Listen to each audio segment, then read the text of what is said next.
We're gonna start from a brand that probably all of you know very well. I'm talking about Pentagram, and it's Johannes Grimmond who's coming on stage to talk to you about how you can take a brand in your hands and make something extremely iconic out of it. Johannes Grimmond, associate partner at Pentagram. I invite you on stage. Welcome. Okay, so everything is set. I leave you the stage. Bonjour. I'm Johannes Grimmond. I'm an associate partner at Pentagram Design in London, and I'm really delighted to be here at Fedrigoni Explore in Paris.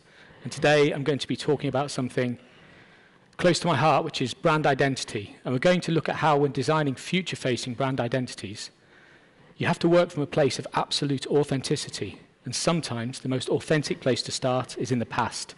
Because great brands shouldn't just survive history, they should carry it forward and keep it integral to who they are. The name of the talk is Future Echoes, and one specific example I'm going to focus on is Liberty, a 150-year-old London design and fashion icon that was reimagined for the future by Pentagram back in 2020. And for those of you who might not know Liberty, let's start there.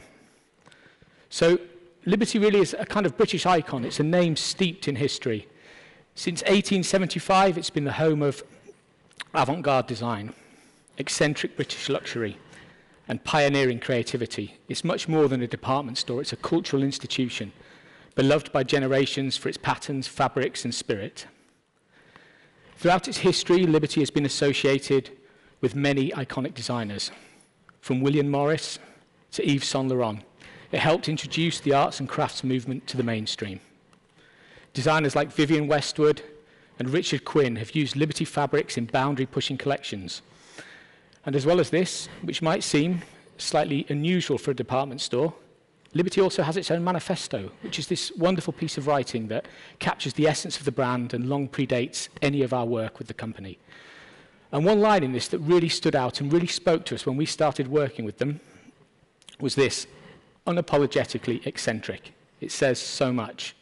Because Liberty isn't about fitting in, it's about standing out, both creatively and also in the way it behaves. The eccentricity isn't accidental, it's part of their brand ethos, and it shows up everywhere. From fabrics to store design, it's a sensibility that's woven through everything they've done over the past 150 years.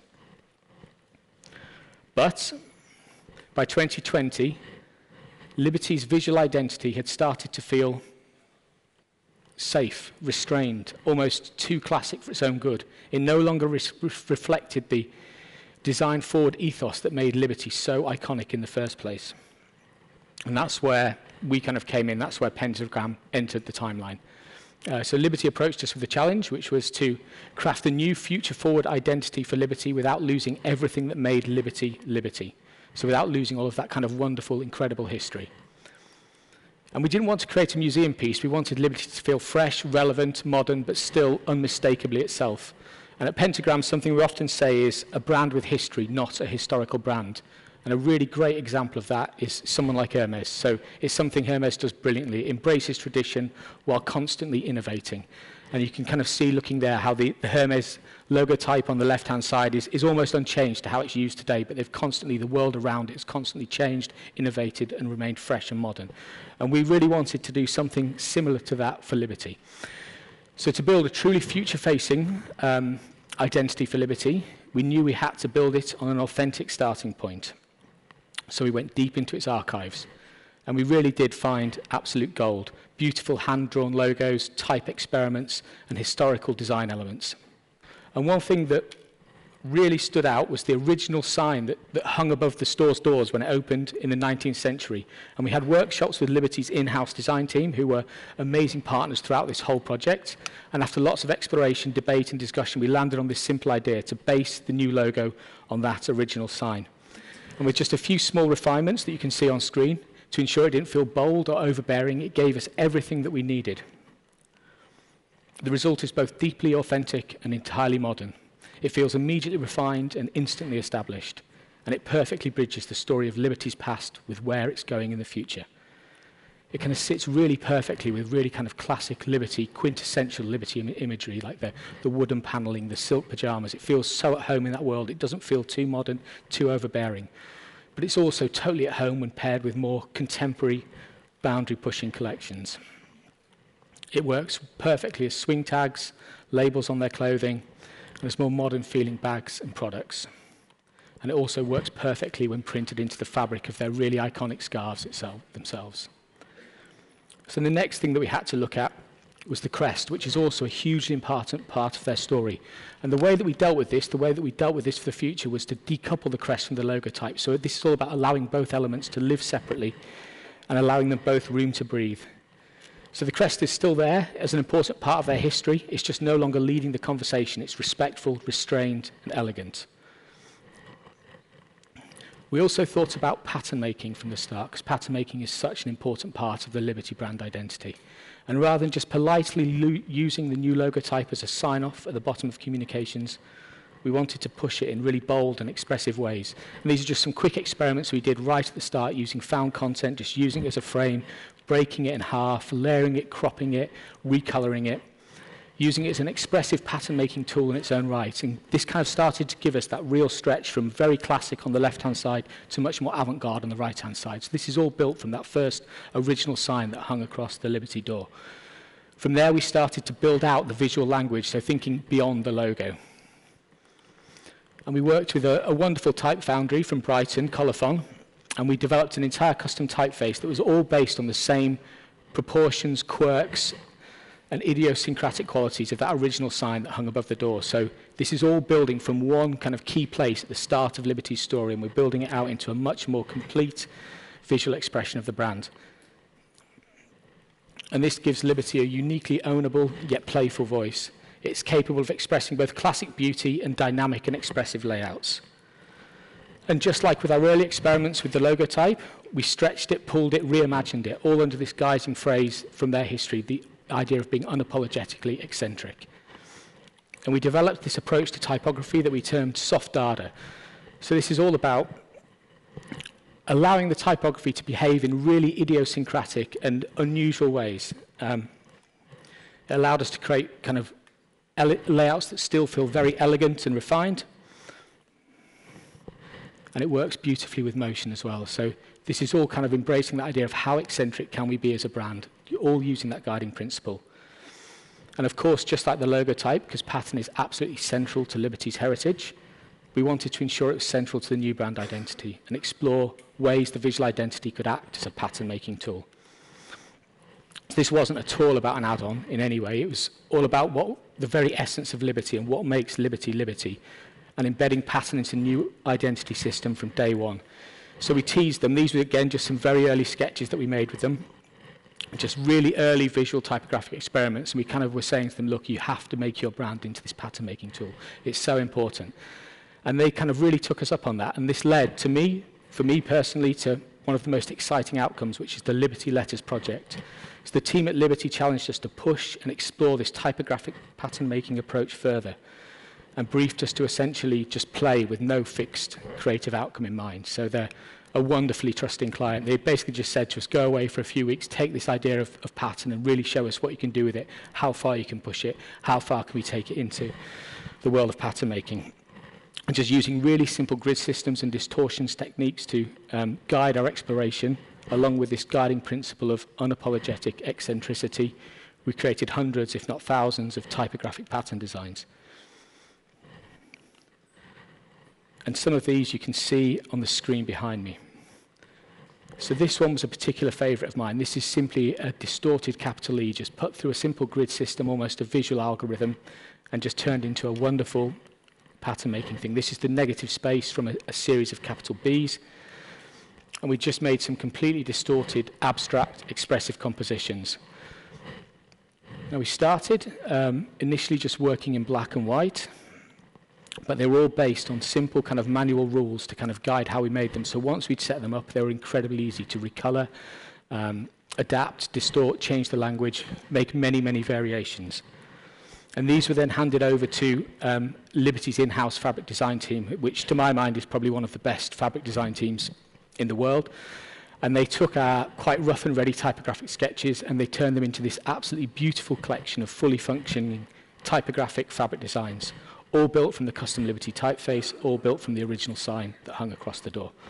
And this collection was sold as wholesale fabrics.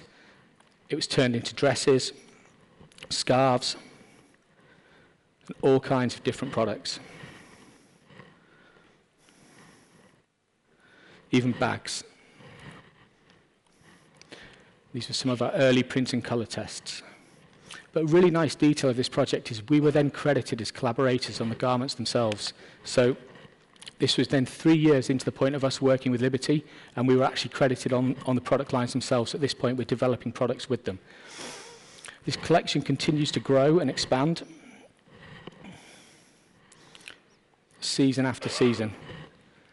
And you can kind of see there, that's the original E-shaped pattern that I showed you, just made from that original typeface. And then came something really, really special. So Harry Pierce, who's the Pentagram partner who led this project, he invited his really good friend, who's the legendary Dutch designer Karl Martens, to create a specific fabric range for Liberty.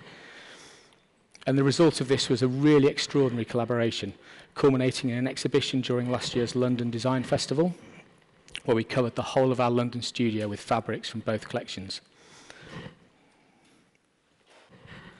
Literally, no available surface within the studio is left uncovered.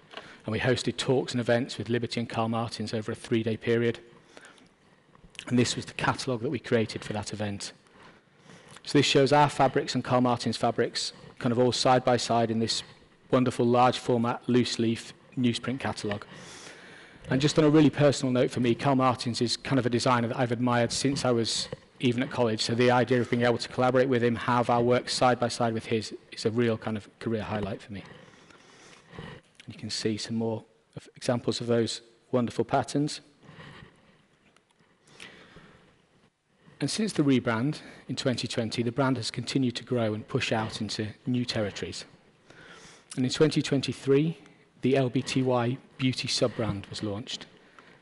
And this started with a range of 5 signature perfumes, which are all inspired by fabrics from Liberty's archive, and with a logo type that's also derived from those original letter forms. So LBTY is a playful and sleek evolution of the Liberty master brand that feels totally at home in today's modern luxury landscape, but is still totally rooted in Liberty's history and Liberty's story. And in keeping with our approach to the rest of the brand, we also took some additional inspiration from the archives. So these are fabric ledger books, which catalogue every single Liberty fabric that's ever been made by the company. And they just have them in their archive laid out like this, and they have this wonderfully simple, bold typographic approach using this old grotesque typeface. And we thought there's just something really wonderful and beautiful and pure about those. And this inspired our own typographic approach for the perfume labels. So we wanted things to feel just very straightforward, very catalogued, very simple, but obviously that's very much in keeping with the kind of luxury fashion world. And we thought a really lovely detail for this was to keep the little quotation marks on the side of the names, which also feature in a lot of those typographic ledger books. The industrial design team at Pentagram designed the physical bottles and packaging for the range. Using off-the-shelf glassware, so to try and keep the cost down as much as possible, they created a bespoke, eccentrically oversized lid to carry the pattern that inspired each scent. And the lids can be turned upside down and used as a stand to display the bottles, both in-store and at home. And the oversized lid obviously really maximizes the space for the print. And they work wonderfully when lined up and displayed as a set in store. And as well as having each print having its own scent, it has its own colour that we used for the self-coloured paper stock for the packaging and the boxes themselves.